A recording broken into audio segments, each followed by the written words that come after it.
नमस्कार सभी साथियों को। स्वागत करता हूं सभी का इस यूट्यूब चैनल पर जिसका नाम है स्टडी विद पीएन लोधा।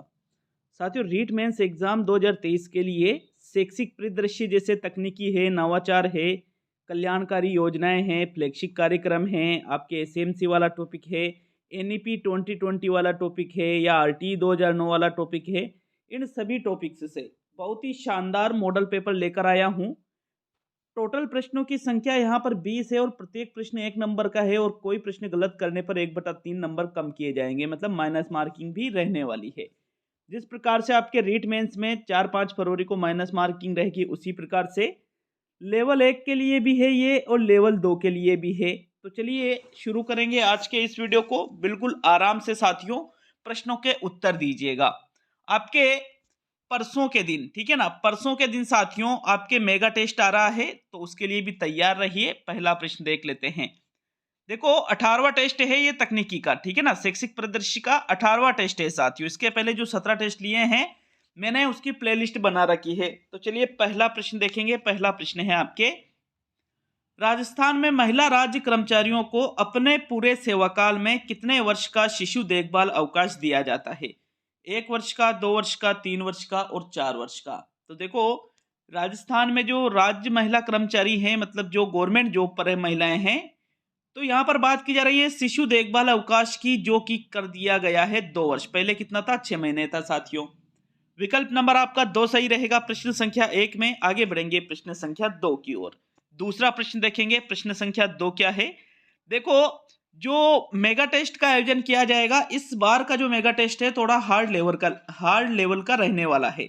दोनों लेवल के लिए अलग अलग टेस्ट रहेंगे, जिसमें जो कॉमन प्रश्न है वो दोनों लेवल में सेम रहेंगे और बाकी लेवल 1 वालों के लिए जैसे हिंदी, इंग्लिश, मैथ्स, साइंस, सामाजिक, उनकी टीचिंग मेथड्स, इन सभी चीज़ों के लिए अलग उस पेपर में ये सभी चीज़ें अलग रहेगी। जैसा आपका सिलेबस है उसी हिसाब से। और लेवल 2 वालों के लिए, एसएसटी वालों के लिए, हिंदी वालों के लिए उनका सिलेबस के अकॉर्डिंग रहेगा। बाकी जीके के प्रश्न दोनों में ही सेम रहेंगे। देखो आपके प्रश्नों का लेवल थोड़ा कठिन रखा गया है, तो आप बिल्कुल सही तरीके से पेपर को दे साथियों। और 150 प्रश्न में से कोशिश करें कि भाई 90 प्लस नंबर आपके आ जाए, ठीक है ना। साथ ही आप सभी को बता दूं कि आपके ये जो मेगा टेस्ट है पूरे 150 प्रश्नों का संडे के दिन आयोजित जो होने वाला है, तो निश्चित रूप से सभी तैयार रहे। दोनों लेवल का पेपर संडे के दिन ही आयोजित करवाया जाएगा। स्टडी विद पीएन लोधा जो एप्लीकेशन है, जिस पर 149 रुपए वाला जो कोर्स है, इसमें ये आपको उपलब्ध होने वाला है। देखो प्रश्न नंबर 2 को देख लेते हैं। स्थूल वस्तु का माध्यम नहीं है कंप्यूटर, पोस्टर, ओवरहेड प्रोजेक्टर और मॉनिटर।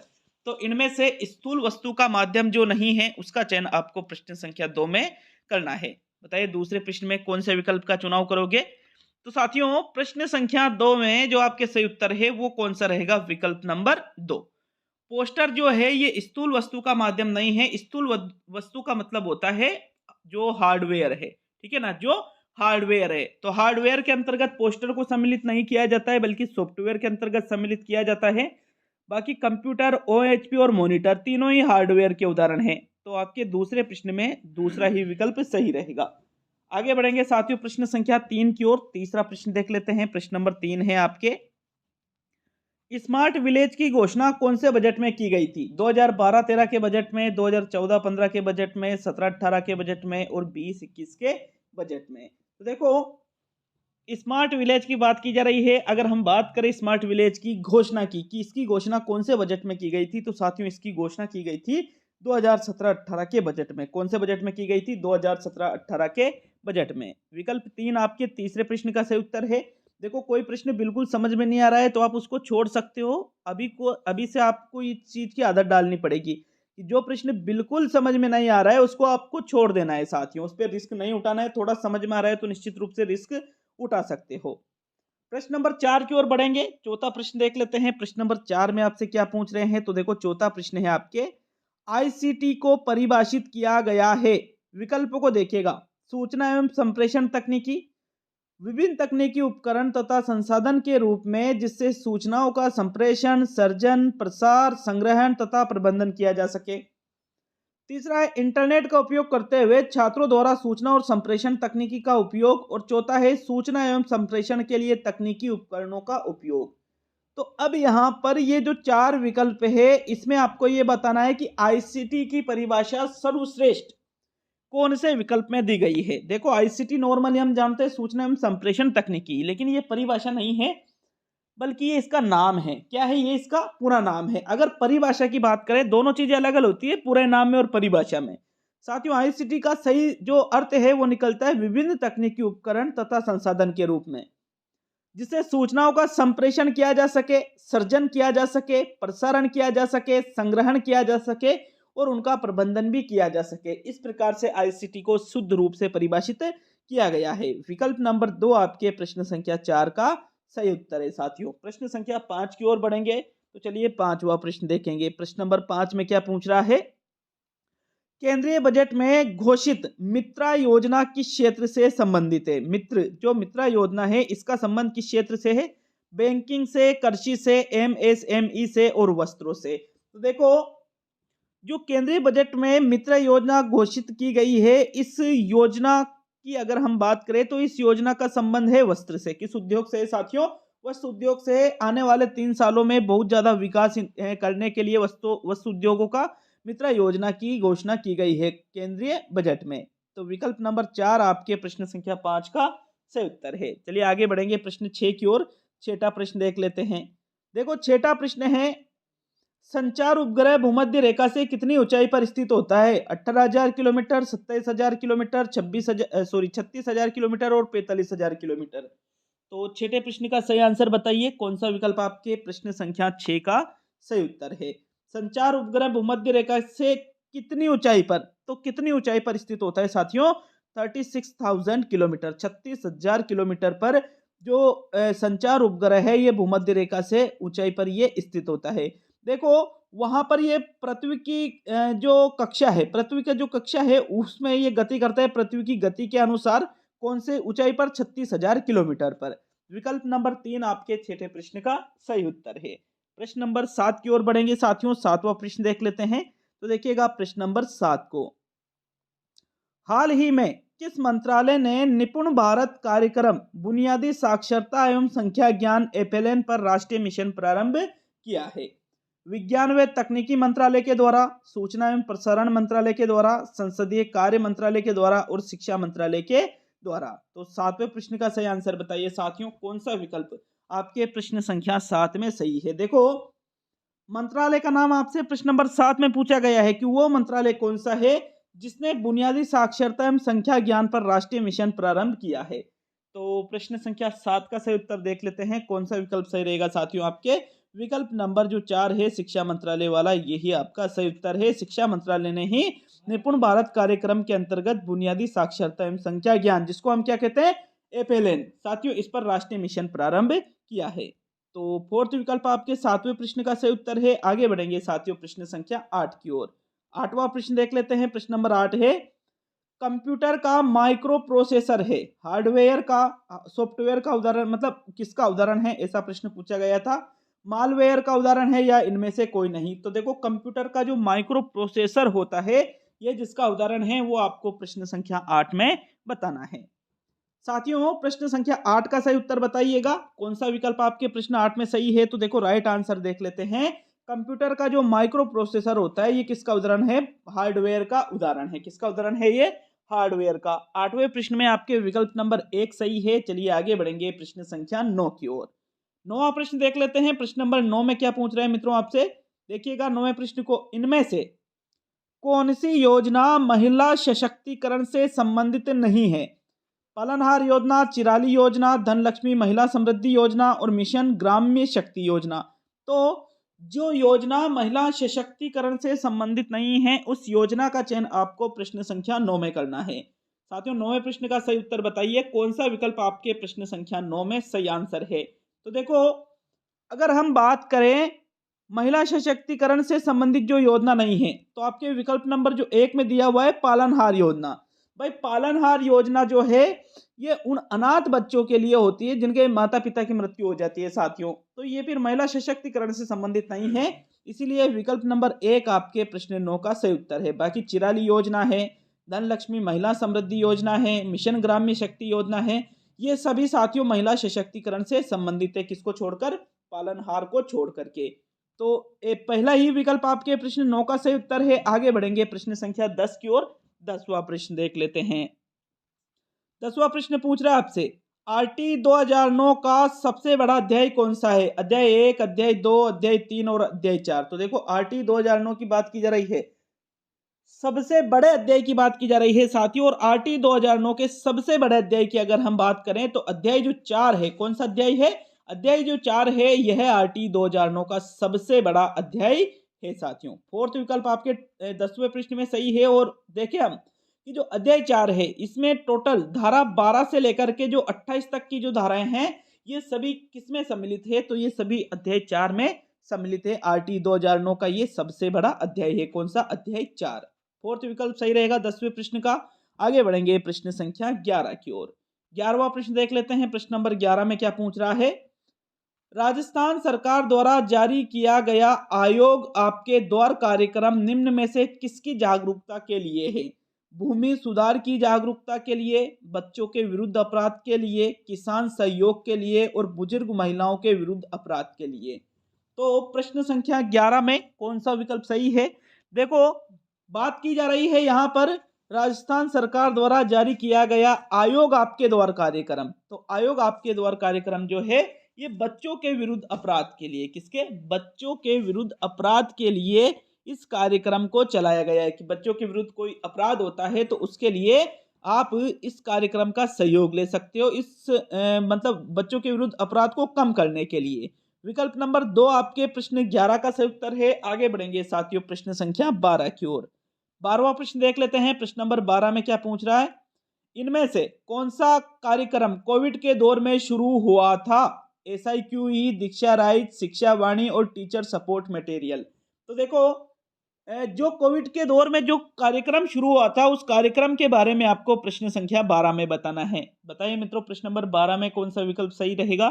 तो देखो अगर हम बात करें SIQE की तो SIQE की शुरुआत कोविड से पहले हो चुकी थी। दीक्षा राइज भी कोविड से पहले चल चुका था, लेकिन शिक्षा वाणी कोविड के दौर में चलाया गया था साथियों। बिल्कुल विकल्प नंबर जो 3 है वो आपके प्रश्न संख्या 12 का सही आंसर है। बाकी जो टीचर सपोर्ट मटेरियल है ये कोविड के बाद में चलाया गया है। तो पहला भी गलत, दूसरा भी गलत, तीसरा भी चौथा भी गलत। फिर सही आंसर कौन सा हुआ? शिक्षा वाणी थर्ड विकल्प सही है। शिक्षा वाणी एक रेडियो शैक्षिक कार्यक्रम था ये। आगे बढ़ेंगे प्रश्न संख्या 13 की ओर। 13वां प्रश्न देख लेते हैं। प्रश्न नंबर 13 में क्या पूछ रहा है? तो देखो प्रश्न संख्या 13 है आपके मुख्यमंत्री राजश्री योजना से संबंधित सत्य कथन है। बहुत ही इंपॉर्टेंट है ये क्वेश्चन। मुख्यमंत्री राजश्री योजना से संबंधित सत्य कथन है। समाज में बालिकाओं के प्रति सकारात्मक दृष्टिकोण विकसित करना, महिला सशक्तिकरण और लैंगिक समानता को बढ़ावा देना। 1 जून 2016 को यह योजना लागू की गई और सभी कथन सत्य है। तो देखो मुख्यमंत्री राजश्री योजना से संबंधित जो कथन आपको सत्य लग रहा है, इनमें से जो विकल्प आपको लग रहा है उसका चुनाव प्रश्न संख्या 13 में करिएगा साथियों। 13वें प्रश्न का सही आंसर देख लेते हैं। देखो मुख्यमंत्री राजश्री योजना जो है बिल्कुल ये 1 जून 2016 को लागू हुई। महिला सशक्तिकरण, लैंगिक समानता को बढ़ावा देने के लिए इसकी शुरुआत की गई और समाज में बालिकाओं के प्रति कैसा दृष्टिकोण? सकारात्मक दृष्टिकोण हो, इसके लिए ये योजना चलाई गई। तो साथियों ये सभी कथन क्या हो गए? फिर सत्य हो गए। अतः फिर आपके कौन सा विकल्प सही हुआ प्रश्न नंबर 13 में? जो फोर्थ विकल्प है वो 13वें प्रश्न का सही आंसर होगा। प्रश्न नंबर 14 की ओर बढ़ेंगे मित्रों। प्रश्न 14 में आपसे क्या पूछ रहा है? तो देखिएगा प्रश्न नंबर 14, हमारे शिक्षक हमारे नायक किसका आदर्श वाक्य है? दीक्षा राइज का, इस्माइल का, राजस्थान शिक्षा दर्शन का और राजस्थान शिक्षा वाणी का। बात की जा रही है हमारे शिक्षक हमारे नायक।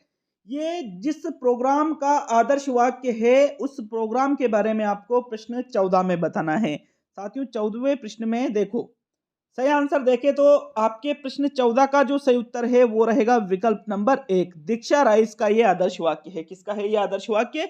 दीक्षा राइज जो प्रोग्राम है साथियों इसी के अंतर्गत कहा गया है हमारे शिक्षक हमारे नायक। विकल्प नंबर 1 आपके प्रश्न 14 का सही उत्तर है। चलिए आगे बढ़ेंगे प्रश्न संख्या 15 की ओर। तो 15वां प्रश्न देख लेते हैं। प्रश्न 15 में आपसे क्या पूछ रहा है? राजस्थान में कौन सा मुख्यमंत्री शुभ लक्ष्मी योजना का उद्देश्य नहीं है? बालिका जन्म को प्रोत्साहन देना, बाल विवाह को रोकना, बालिका जन्म के पंजीकरण को प्रोत्साहन देना और गर्भवती बालिकाओं की सहायता करना। तो जो मुख्यमंत्री शुभलक्ष्मी योजना का उद्देश्य आपको नहीं लगता है कि भाई यार ये मुख्यमंत्री शुभलक्ष्मी योजना का उद्देश्य नहीं है, तो उसका चयन आपको प्रश्न 15 में करना है। और देखो 15वें प्रश्न का सही आंसर है आपके विकल्प नंबर कौन सा, 4। गर्भवती बालिकाओं की सहायता करना जो है यह मुख्यमंत्री शुभलक्ष्मी योजना का उद्देश्य नहीं है साथियों, क्योंकि गर्भवती बालिकाओं का मतलब क्या हुआ कि उनका बाल विवाह था और वो गर्भवती हो चुकी है, ठीक है ना। तो साथियों ये मुख्यमंत्री शुभलक्ष्मी योजना ऐसा कोई उद्देश्य ऐसे उद्देश्य के लिए नहीं चलाई गई थी, बल्कि बालिका जन्म को प्रोत्साहन देने के लिए, बाल विवाह को रोकने के लिए और बालिका जन्म के पंजीकरण को प्रोत्साहन देने के लिए, इन सभी के लिए मुख्यमंत्री शुभलक्ष्मी योजना चलाई गई थी। ये सभी उद्देश्य हैं किसके, मुख्यमंत्री शुभलक्ष्मी योजना के। तो 15वें प्रश्न में आपके 4th विकल्प सही है। चलिए आगे बढ़ेंगे साथियों प्रश्न संख्या 16 की ओर। 16वां प्रश्न देख लेते हैं। प्रश्न नंबर 16 में क्या पूछ रहा है, विद्यालय प्रबंधन समिति के कितने प्रतिशत सदस्य महिला होना अनिवार्य है, 25%, 50%, 74% और 80%। तो देखो एसएमसी की बात की जा रही है, एसएमसी में कितने प्रतिशत सदस्य क्या होना चाहिए, महिला होना चाहिए, अनिवार्य है साथियों। तो प्रश्न संख्या 16 का जो आपके सही उत्तर है वो रहेगा विकल्प नंबर 2। कितने प्रतिशत साथियों, 50% जो सदस्य है ये महिलाओं का होना अनिवार्य है, किसमें, एसएमसी मतलब विद्यालय प्रबंधन समिति में। तो विकल्प नंबर 2 आपके 16वें प्रश्न का सही उत्तर है। आगे बढ़ेंगे साथियों प्रश्न संख्या 17 की ओर। 17वां प्रश्न देख लेते हैं। प्रश्न नंबर 17 में क्या पूछ रहा है, प्रधानमंत्री ग्राम सड़क योजना किस तिथि को आरंभ हुई थी, 25 दिसंबर 1999, 25 दिसंबर 2000, 25 दिसंबर 2001 और 25 दिसंबर 2002। तो प्रधानमंत्री ग्राम सड़क योजना की बात की जा रही है साथियों। प्रधानमंत्री ग्राम सड़क योजना की तिथि की बात की जा रही है कि कभी इसका आरंभ हुआ था। तो सही आंसर देख लेते हैं प्रश्न नंबर 17 में कौन सा विकल्प सही रहेगा, 25 दिसंबर 2000 में। कब, 25 दिसंबर 2000 में ही प्रधानमंत्री ग्राम सड़क योजना की शुरुआत हुई थी। तो फिर आपके कौन सा विकल्प सही रहेगा 17वें प्रश्न में, जो सेकंड विकल्प है यही आपका 17वें प्रश्न का सही आंसर है, 25 दिसंबर 2000। प्रश्न 18 की ओर बढ़ेंगे साथियों। 18वां प्रश्न देख लेंगे। देखो मैंने कमेंट बॉक्स में भी ऐप डाउनलोड का लिंक दे रखा है और कक्षा 6 से 12वीं तक राजस्थान अध्ययन का कोर्स अभी अभी शुरू किया गया है, अभी अभी लॉन्च किया गया है ऐप पर। साथियों 6 से 12वीं तक की जो किताबें हैं उनसे डायरेक्टली जीके के प्रश्न बिल्कुल डायरेक्टली उठ के आते हैं, तो आपको यूनिट वाइज वहां पर प्रश्न उत्तर हल करवाए जा रहे हैं। एक बार ऐप पर विजिट करके जरूर देखिएगा। चलिए 18वां प्रश्न देख लेते हैं। प्रश्न नंबर 18, एनईपी 2020 में कब तक सभी प्राथमिक स्कूलों में ग्रेड 3 तक सभी विद्यार्थियों द्वारा बुनियादी साक्षरता और संख्यात्मक ज्ञान प्राप्त करने के लिए कार्यान्वयन योजना तैयार की जाएगी, 2022, 2023, 2024 और 2025। तो 18वें प्रश्न का सही उत्तर बताइए साथियों। प्रश्न संख्या 18 में आपके कौन सा विकल्प सही रहेगा। देखो नेशनल एजुकेशन पॉलिसी की अगर हम बात करें 2020 वाली, इसमें ग्रेड 3 की बात की जा रही है साथियों। ग्रेड 3 मतलब कक्षा 3 की बात की जा रही है। सभी विद्यार्थियों द्वारा बुनियादी साक्षरता और संख्यात्मक ज्ञान प्राप्त करने के लिए जो कार्यान्वयन योजना तैयार की जाएगी वो उसका अंतिम वर्ष कौन सा है साथियों, 2025 है। 4th विकल्प आपके प्रश्न संख्या 18 का सही आंसर है। चलिए आज के सेकंड लास्ट प्रश्न की ओर बढ़ेंगे। 19वां प्रश्न देख लेते हैं। अच्छा कमेंट बॉक्स में बिल्कुल सही तरीके से कमेंट करके जाना माइनस मार्किंग करने के बाद में साथियों। जो प्रश्न आपने अटेम्प्ट नहीं किए, माइनस मार्किंग कर दी, उसके बाद में 20 में से आपने कितने प्रश्नों को सही किया है। टारगेट 15 प्रश्नों का है। अगर आप माइनस मार्किंग करने के बावजूद 15 सही कर रहे हो तो मतलब आपका अच्छा रिजल्ट है इस टेस्ट में। 19वां प्रश्न है आपके, राजस्थान में मुख्यमंत्री सड़क योजना किस वर्ष लागू की गई, 2002 में, 2005 में, 2007 में और 2010 में। तो राजस्थान की बात की जा रही है, मुख्यमंत्री सड़क योजना की बात की जा रही है साथियों। ये जिस वर्ष लागू की गई है वो वर्ष आपको प्रश्न संख्या 19 में बताना है। तो देखो 19वें प्रश्न का सही आंसर देखे, राजस्थान में मुख्यमंत्री सड़क योजना की बात की जा रही है और मुख्यमंत्री सड़क योजना 2005 में लागू की गई थी। कब लागू की गई थी, 2005 में राजस्थान में मुख्यमंत्री सड़क योजना। और 2005 में भी 7 अक्टूबर 2005 को इसको लागू किया था। कब, 7 अक्टूबर 2005 को। कौन सा विकल्प सही हुआ फिर आपके प्रश्न संख्या 19 में, जो विकल्प नंबर 2 है 19वें प्रश्न का सही उत्तर है। अब आज का अंतिम और 20वां प्रश्न देखेंगे। देखो शैक्षिक परिदृश्य से टोटल 30 टेस्टों की ये सीरीज चलाई जा रही है, टोटल 30 टेस्टों की साथियों। तो 30 टेस्ट बहुत होते हैं शैक्षिक परिदृश्य के, बहुत ज्यादा होते हैं, जिसमें आपको सभी प्रकार के प्रश्नों को आप देख सकते हो। चलिए आज का अंतिम और 20वां प्रश्न देख लेते हैं। प्रश्न नंबर 20, राजस्थान में बच्चों के पोषण स्तर में सुधार लाने हेतु अन्नपूर्णा दूध योजना कब प्रारंभ की गई थी? 1 जुलाई 2017, 1 जुलाई 2018, 1 जुलाई 1 जुलाई 2017 तो पहला विकल्प, फिर दूसरा है 2 जुलाई 2017, तीसरा है 1 जुलाई 2018 और चौथा है 2 जुलाई 2018। तो यहाँ पर बात की जा रही है बच्चों के पोषण स्तर में सुधार लाने के लिए अन्नपूर्णा दूध योजना की। साथियों, वर्तमान में अन्नपूर्णा दूध योजना को तो बंद कर दिया गया है और इसके स्थान पर मुख्यमंत्री बाल गोपाल योजना चलाई गई है, लेकिन अभी तक उसको लागू नहीं किया गया है।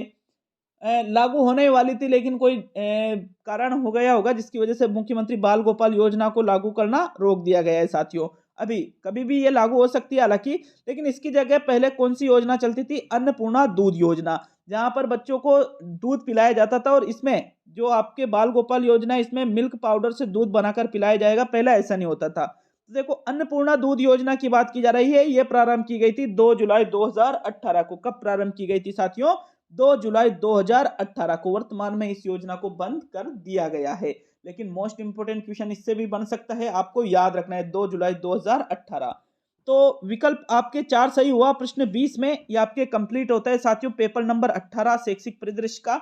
इसके 12 टेस्ट आने और बाकी है। तो मिलते हैं नेक्स्ट वीडियो में। बहुत बहुत धन्यवाद सभी का। ऐप को जरूर डाउनलोड करिएगा साथियों, एक बार विजिट जरूर करिएगा ऐप पर।